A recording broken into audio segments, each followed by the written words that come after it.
Taddeo. I am the Chief Security Officer for a company called Cryptzone. We're a Waltham, Massachusetts-based company. I've been with the company just about a year now. In my prior life, I was the special agent in charge of the FBI's cyber division here in New York, and I managed a number of programs, including our breach investigations unit. I had some collection authorities.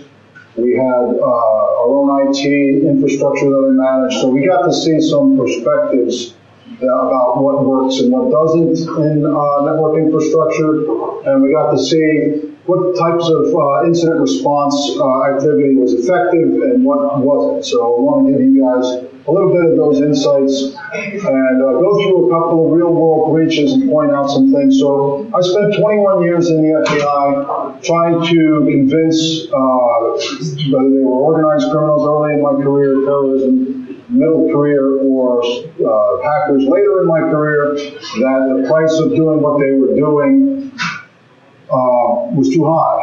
Unfortunately, what we have in cyber right now is it's very cheap and low risk to be a hacker, and it's very expensive and complex to be a network defender. So try to give you some perspectives on how to flip that equation around, how to transfer some cost and complexity back to the adversary.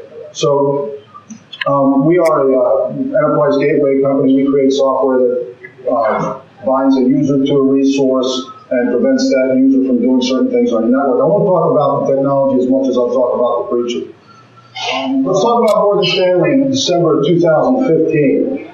This is a breach that was discovered by Morgan Stanley in December 2015. They were proactively looking for their data, which allowed them to spot data on Pastebin. A couple of things that stand out, and I'm going to point out in each of these, the time between discovery and the time between public disclosure, which is important because the longer you wait, some of you are in incident response as your primary role or may have input on the incident response that your company has in the event of an incident.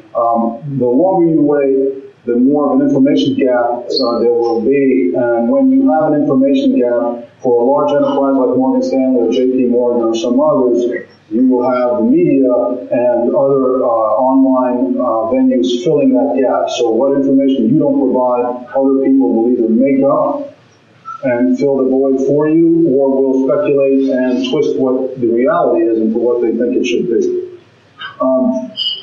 Lessons learned from this. So a lot of our spending, and this is from Gartner, about 77% of spending is on perimeter-based tools, network perimeter-based detection and countermeasures. And you can see from a number of these breaches that those countermeasures aren't working, that the idea that we are going to somehow detect bad behavior is difficult to do, it's very expensive, and we take a different approach, which is we harden the interior. We make it harder for the adversary to move around in the interior. We make it harder for them to do reconnaissance and lateral movement. But the thing with the Morgan Stanley breach is that it was an insider. The insider already had access because they had authorized access to a number of services, a number of databases, and by exceeding their authority, they were able to get data and download data and eventually compromise data that they shouldn't have, which was great detriment to Morgan Stanley. But a couple of lessons learned. One is that while many of us try to apply the principle of least privilege, it's very difficult to do in a complex network these days. It's hard to do micro-segmentation. It's hard to isolate client data and other data. There's a lot of technologies out there, and they're very effective in terms of encryption, in terms of managing user access, but what is really difficult is the segmentation and isolation part, because if you're managing firewall rule sets, if you're managing different VLANs, if you're managing different user groups and flexible and dynamic user groups, it's really hard to give people the access they need in a flexible and dynamic way. And that often leads to overprivileged users, and that's the case here with Morgan Stanley. We had a user who had legitimate access to a certain client list, but also had visibility on every other client list that his other brokers had. And he downloaded the data, and eventually it made its way into the onto pastebin, which was part of the compromise that Morgan Stanley detected. So, for the purpose of incident response, and I want to drive a point home, what Morgan Stanley did was, after discovery in December of 2015, they immediately sent out a letter to all the affected customers and outlined what they knew and what they didn't know, and gave the impression, and it was a reality, not just the impression, that they had their arms around the problem and were making full disclosure, which was different than we saw in some cases like JP Morgan Chase, where there was a bigger delay, and media outlets like Bloomberg began to speculate whether JP Morgan was really trying to manage the perception of the breach rather than to provide full disclosure. So you've got to, in your role as a security professional, some of you are in this space, when you're dealing with your general counsel or when you're dealing with your CISO and the folks that are making the decision, it'll probably be the general counsel about what to disclose. You've got to make that balance between accuracy and speed, and that's for the company to decide. But if you're trying to make the balance with the interests of your company in mind, you will probably make a mistake that's going to cost you in the long run. The truth does come out through litigation or through very active investigative reporting, and what the reality is eventually does make it out, and if it's different than what you told people, you'll have a bigger problem with your relationship than if you just told them what you know in the beginning. So in this case, the FTC, as you see, came to the finding that it was not actually a compliance violation that Morgan Stanley had, and found that Morgan Stanley wasn't liable. The Securities and Exchange Commission later did fine Morgan Stanley, but the disclosure that they made at the outset was definitely effective. From a technical point of view, in terms of technical controls, isolating each employee to the data that they are appropriately entitled to for their business purpose is difficult. It takes a lot of work if you're using, like I said, firewall rule sets and the typical VLAN connection and this typical VPNs. It's a very time-consuming and complex endeavor, but unfortunately, it's one of the best ways to keep an adversary from accessing what they shouldn't, and this goes for the reconnaissance and lateral movement phase in most attacks. This adversary was already in the network, didn't have to do that, just had to look across at the other lists that were on his access screen, and he had access to it and could download it, but segmentation nonetheless would have been effective here. We'll talk about the Ukrainian hack, similar in 2015. So there's a couple of things to note with the Ukrainian hack that jumped out from a security management point of view. And like I said, the idea is to spend security dollars to the best effect. So what can we take away from the Ukrainian power grid hack? Number one, it's very clear the Ukrainians were on guard. This was not an entity that did not know that there were Russian hackers out there targeting the Ukrainian power grid. There's no doubt that the Ukrainians were aware at the time. So they were on guard. They're not unsophisticated. The Ukrainian network defenders are as good as probably anyone in this room and any of the companies that operate in the United States. They are very, very good. They had the budget and they had the tools, a lot of the same tools that are probably in your systems. So even with a network set of network security professionals that are on guard and have the right tools and have the right support from their senior leadership, you can still be breached if you're making simple mistakes like not protecting internet-facing parts of your network from the inner core, which is the strategy that the adversary used in this case, meaning they compromised workstations and made their way from the workstations into more sensitive parts of the network, which again shows that segmentation is really an effective way, and proper segmentation is the most effective way to slow down and perhaps even stop the adversary from getting to where they can actually do damage. But I take some other things away. So reconnaissance, according to some of the analysis that was done, reconnaissance was done over a 6-month period. It's really hard, as some of you know, to hack a power grid compared to, say, a retail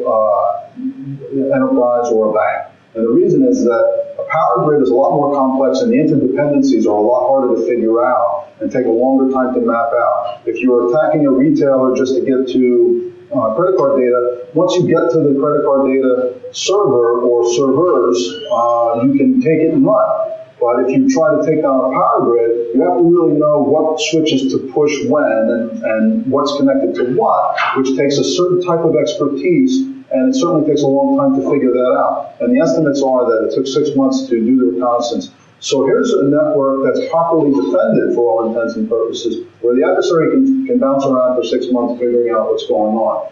And again, it goes back to network segmentation, improper network segmentations. When connections are possible between segments, it makes it possible for an adversary to go from an unprotected or lesser protected part of the network to another. The other thing that jumps out is that the initial compromise was from a workstation, and from the workstation there were follow-on compromises into more sensitive parts of the network. That to me says that the workstation wasn't properly secured and that there was insufficient user authentication. So probably username and password was all they needed to use that workstation to access the inner core. And what they aren't using is, some of the best and simplest tools, which are multi-factor authentication. But there are other ways of securing a workstation, and that is with what we call a digital identity. So that's things that are intrinsic to the machine, intrinsic to the user, intrinsic to the location, and are very hard to duplicate. So what the network sees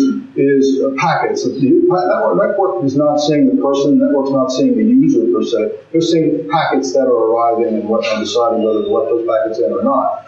We try to make it as complex as possible so that it's almost impossible to duplicate a user's identity by by sending packets that look similar but don't quite match up. So we are in the business of creating a digital identity that includes the machine's MAC address, of course, and files on the machine, the time, date, geolocation, and other attributes that are difficult to duplicate, but also some very particular and custom attributes, like perhaps whether there's an open ticket to access a server, whether there's some other API call we can make to a database to verify that the user is entitled to be on that machine at that time for the purpose that they're on. So we make it really difficult, first of all, for the adversary to assert themselves as a user. And I think that's an effective way of preventing a compromise from a lesser protected network segment into the inner core, which is really common in almost every hack. The last thing I took away from this was that the malware family was something that some of you may be aware of. It's Black Energy 3 in this case, which is remarkable because it's a malware family that's been studied since as early as 2007. And it goes to show, again, that the dollars that we're spending. So part of my job is to talk about and to figure out where security dollars should be spent. And when I look at the detection capabilities of some of these antivirus and some of these, even the behavioral analysis tools that are out there, I look at the past breaches and I think, well, if you're deploying antivirus and that antivirus can be tricked so easily, is that really dollars well spent? Could we spend those dollars elsewhere? Could we make it harder for the adversary in a different way? And I think the whole premise behind our company is that your dollars are better spent hardening the interior, making it harder for the adversary to go from segment to segment, and making it harder for the adversary to impersonate a user that has valid credentials to get on your network. The last thing is the Bangladesh Bank hack of 2016, which is an interesting study. The SWIFT organization, which is the semi-government organization that handles foreign transfers of money or international transfers of money. This organization put out a pretty detailed disclosure of what they determined the cause of the hack in Bangladesh to be, which is uncommon because you don't usually see banks saying this is how we got hacked and be on guard for this. Sometimes they do that in FSISAC and in some internal channels, but the SWIFT report was available online.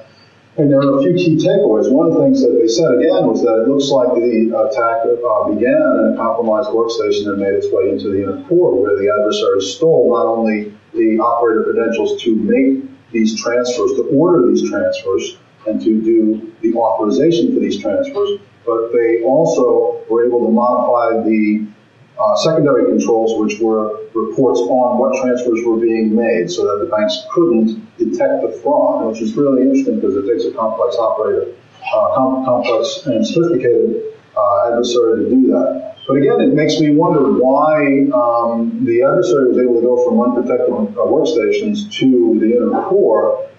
And the reason is because they didn't properly segment, they didn't properly protect their workstations. So again, looking at what strategies would have been cheap and effective, I think those are some of the ones that we would emphasize. So those of you who are security professionals, there's a lot of ways to skin these cats, a lot of ways to solve these security problems. Of course, had the credentials been encrypted, of course, had they had better detection and more active monitoring, they might have found this.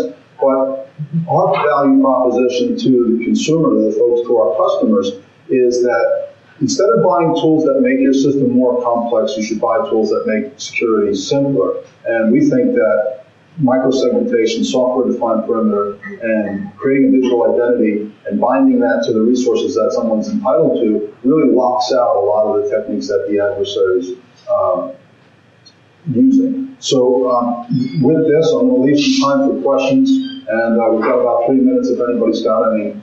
Happy to talk more about these breaches, any other breaches in the last few years. Yes, sir. So you've been in the field for so many years and see all these breaches. Is it safe to say then that the majority start with the end workstation? The majority of them are with the workstation? Start with compromised workstation, end workstation, instead of a server trying to get into the network. I think it's safe to say the majority start with some type of misuse of credentials. And credentials, the adversary's ability to get valid credentials is probably the easiest part of their operation to get into the network. They're either going to steal those credentials, they're either through phishing or some type of social engineering, they're going to guess them through some type of brute force attack on an identity database, or they're going to borrow them or buy them. And what we're seeing is employees now in heavily guarded networks are being offered money to sell their credentials. So there was a network, I think it was Ponemon did a survey that the average employee will sell their credentials to in an online marketplace for $150. And if you have, if you're an Apple employee, you can get 20,000 euro for your credentials. So there's a marketplace for credentials. So if an adversary obtaining credentials is not hard. The question for a network defender is, what will my network do in the face of someone who has valid credentials? And I think that's really how we have to look at it. We're not going to stop the couple of presentations up here. We're not going to stop the adversary from getting in because they're either an insider or they can get credentials. The question is, how much damage can we limit them to? And that's really about microsegmentation and about validating the user before we let them on. Yes, sir. So the original number of transactions attempted was close to $1 billion. Yes, right. There were a lot of mistakes and rejections around right. That didn't set up any red flags. They did because the fraud was actually detected because of, I think, a misspelling in one of the transaction orders, and somebody said, "Can you double check this?" And it led to further checks that. But they managed to get $81 million, and that's still a pretty significant feat. And I think that's an important number to realize because criminal enterprises today are taking their proceeds and reinvesting them into the tool development and the acquisition of talent and building infrastructure. So this isn't the last we've seen of this type of attack, because that $81 million is going right back into R&D on the criminal side so that they can be more effective the next time. Yes, sir. Can you detail what you mean by insufficient segmentation, workstation, and Swift terminals? Should there have been an internal firewall? Yes. There should have been separation or complete isolation. In my view, if I were designing this, the location where operator credentials was kept should have been completely isolated from anything touching the internet. And that was obviously not done. There was a pathway from an internet-facing device like a workstation with internet access into a segment that had the operator credentials. And not only operator credentials, but secondary authorization credentials. So there was a separation of duty where someone could order the transfer, but that order had to be confirmed. And they were able to do both by stealing both. They knew the techniques, and they were able to steal both credentials so that they could not only order, but also authorize. Thank you. Yes, sir. Your product sits on what, like an application layer or on the network layer? We are an application layer appliance. We sit between the user and the resource.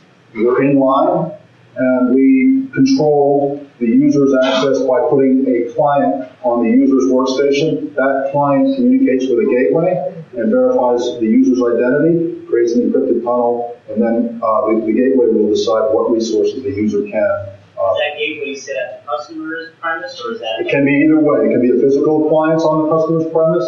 It can be a virtual appliance on the customer's premises, or it can be a virtual appliance that we host. Great. I'm out of time. I appreciate it. Thank you very much for listening.